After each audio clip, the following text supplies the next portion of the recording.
last fall, I sat with a beautiful young couple whose unborn child had just died, first kid. They were crushed. She previously had 2 miscarriages, but this time everything was looking good. This was going to be it, right? Everything was perfect. Everything was textbook.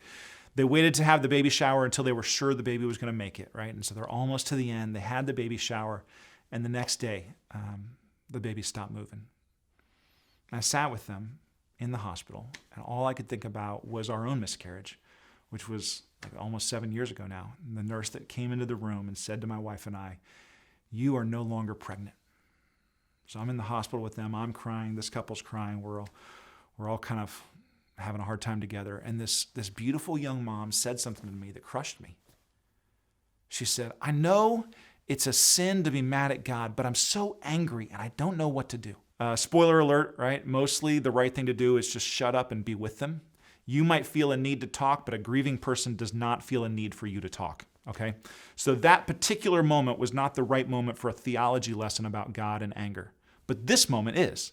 And so I want you to know when the storm comes crashing, when the lights go out, when the respirator turns off, I want you to know that God is bigger than your anger.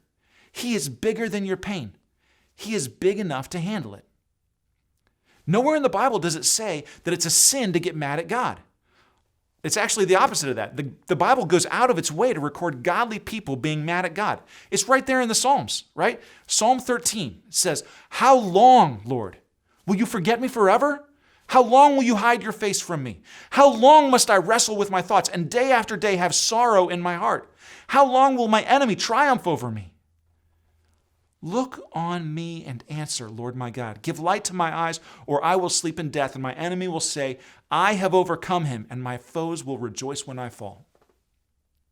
Or Psalm 77 says this. It says, "You kept my eyes from closing. I was too troubled to speak. I thought about the former days, the years of long ago. I remembered my songs in the night. My heart meditated. My spirit asked, will the Lord reject me forever? Will he never show his favor again? Has his unfailing love vanished forever? Has his promise failed for all time? Has God forgotten to be merciful? Has he in his anger withheld his compassion?" Now, a lot of people know Psalm 23, but we don't know Psalm 22.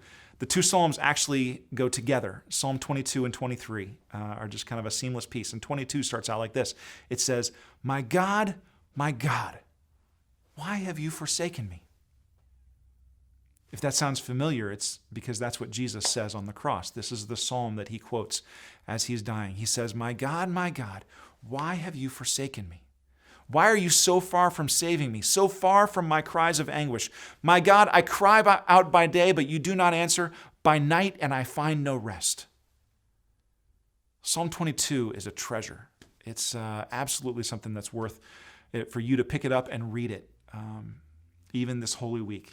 Read what it was that Jesus was saying, because it has both the pain and the hope. If you read the whole thing, it's beautiful, right?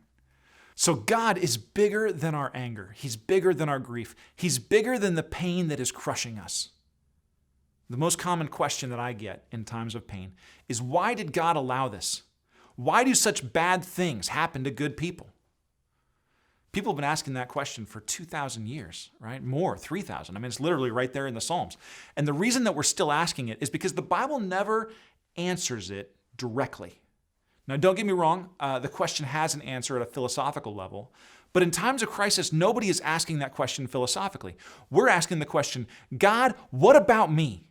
What about my pain? What about my anguish? What about my grief? And God answers those questions, but not the way we expect. Pastor John Ortberg, he says that of everything that the Apostle Paul ever commanded, there's nothing that's been disobeyed quite as much as the simple phrase, mourn with those who mourn.